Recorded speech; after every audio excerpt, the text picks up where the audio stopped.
जय हिंद दोस्तों, एक नई वीडियो के साथ आज फिर हम इस चैनल में प्रस्तुत हैं। आप सभी लोग देखिए, डीएलएड के प्रशिक्षुओं को जो है शिक्षण अधिगम का चैप्टर पढ़ाया जा रहा है। आप सभी लोग देखिए कि पिछली वीडियो आप लोगों ने देखा होगा, उसके अगले ही क्रम के जो हेडिंग है उसकी वीडियो आज हम आपको बताएंगे और पढ़ाएंगे भी इस बोर्ड में। तो ये शिक्षण के मूलभूत सिद्धांत हैं। शिक्षण के मूलभूत सिद्धांत है, जिसे अंग्रेजी में कहते हैं फंडामेंटल थ्योरीज ऑफ टीचिंग।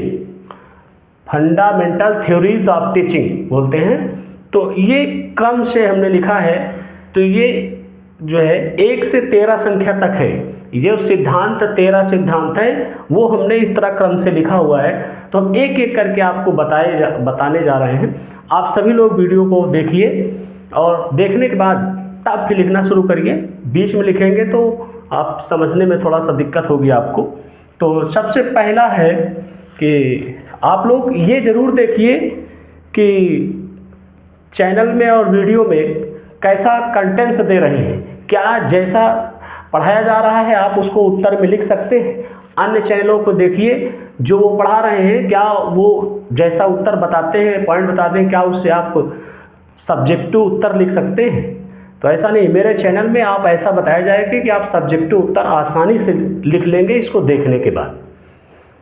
तो आप लोग देखिए कि कंटेंट्स क्या है, ये सबके वीडियो का और हमारे वीडियो का अंतर आपको समझ में आ जाएगा। तो आगे देखिए आप लोग। नंबर 1 पर है शिक्षण के मूलभूत सिद्धांत। पहला सिद्धांत है प्रेरणा का सिद्धांत। प्रेरणा का सिद्धांत ये है कि बालक को ऐसा प्रोत्साहित करें जिससे कि उसको प्रेरणा प्रदान हो कि मैं कैसे सीखूं, कैसे पढ़ूं, न उसको थोड़ा सा बल मिले। फिर दूसरा है रुचि का सिद्धांत। रुचि का सिद्धांत आपको पता है कि पाठ ऐसे होने चाहिए कि जिससे उसका इंटरेस्ट बढ़े। ऐसे ऐसे पॉइंट होने चाहिए आपके शिक्षण के प्रति, तो बालक का इंटरेस्ट बढ़ेगा। यदि इंटरेस्ट नहीं होगा तो वो बिल्कुल शिक्षण में आपको डिस्टर्ब करेगा। तो इसलिए जो है आप सभी लोग रुचि का सिद्धांत में उसके अकॉर्डिंग, क्लास के अकॉर्डिंग रखिए। 3 नंबर में देखिए, पॉइंट नंबर 3 में है जीवन से संबंधित स्थापना का सिद्धांत। ऐसा स्थापना होना चाहिए जिससे कि उसके जीवन से जुड़े हुए हों, जो उसके वातावरण से कुछ चीज़ें जुड़ी हुई हों, उसे अपने वातावरण में देखता हो या फिर नए वातावरण में जाता हो तो अपने को थोड़ा सा एडजस्ट करें। तो ऐसे जीवन से उसके संबंधित जो है शिक्षण होना चाहिए। पॉइंट नंबर 4 में देखिए, 4 में निश्चय उद्देश्य का सिद्धांत। मतलब वो किस लिए शिक्षण प्राप्त कर रहा है, उसको निश्चय उद्देश्य उसका पूर्ण होना चाहिए, तभी वो आपको जो है ऐसा संभव है। पॉइंट नंबर 5 में चयन का सिद्धांत। चयन का सिद्धांत है ऐसे विषय वस्तु पाठ सामग्री का चयन किया जाए कि वो कुछ अपने को निश्चित कर सके कि हमें क्या करना है, ऐसा उन्हें शिक्षण प्रदान किया जाए। फिर अगला पॉइंट है 6 नंबर नियोजन का सिद्धांत। का ऐसा नियोजन करिए जिससे कि सभी शिक्षण में सम्मिलित विद्यार्थियों को किसी भी प्रकार का नियोजन करने में कोई भी सृजनात्मकता में दिक्कत ना हो। फिर नंबर 7 वैयक्तिक भिन्नता का सिद्धांत। वैयक्तिक भिन्नता का सिद्धांत मैंने पिछली वीडियो में आपको पढ़ाया है और इसमें फिर देख लीजिए कि वैयक्तिक भिन्नता का सिद्धांत ये है, और पिछली वीडियो में मैंने बताया है कि वैयक्तिक सिद्धांत क्या है। तो ज़रा समय लेते हुए 8वां पॉइंट देखिए, लोकतांत्रिक व्यवहार का सिद्धांत। लोकतांत्रिक व्यवहार का सिद्धांत अपनाना चाहिए कि सबको वहाँ पर ये फ्रीडम होनी चाहिए कि वो अपनी बात रख सके और सब बातें से सुन सके, उससे वंचित वो क्लास से न हो। पॉइंट नंबर 9 में देखिए विभाजन का सिद्धांत।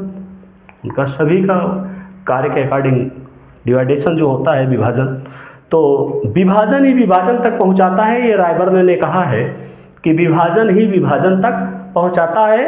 इससे बालक को किसी भी कार्य को करने में थोड़ा सा सहज लगता है।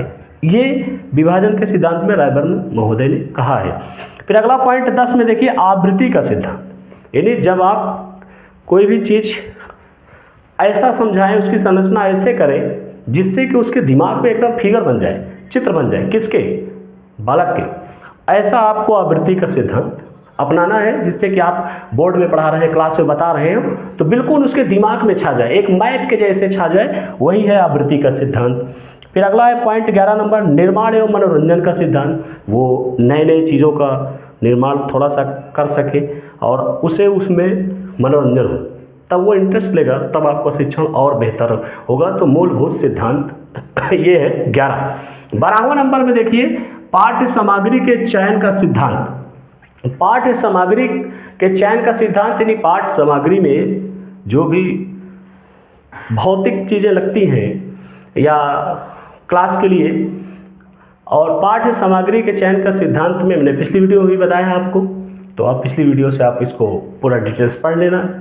और अगला पॉइंट है 13 नंबर और अंतिम है मनोवैज्ञानिकता का सिद्धांत। मनोवैज्ञानिकता का सिद्धांत शिक्षण में इसलिए ज़रूरी है कि बालक को यानी अपनी विपरीत परिस्थितियों में भी, अपने विपरीत एटमॉस्फेयर में, वातावरण में भी अपने कार्य को सहजपूर्वक कर सके, इसलिए मनोवैज्ञानिकता का सिद्धांत का प्रयोग किया जाता है। तो आप सभी लोग चैनल को शेयर करिए और सब्सक्राइब करिए, और आप सभी लोग अब इसे जो है नोट कर लीजिए और नोट्स ज़रूर बनाइए। आप इसे देख कर मत छोड़िए, एक बार देख कर समझ लिए हो तो नोट्स बनाइए। जय हिंद, मिलते हैं अगली वीडियो में।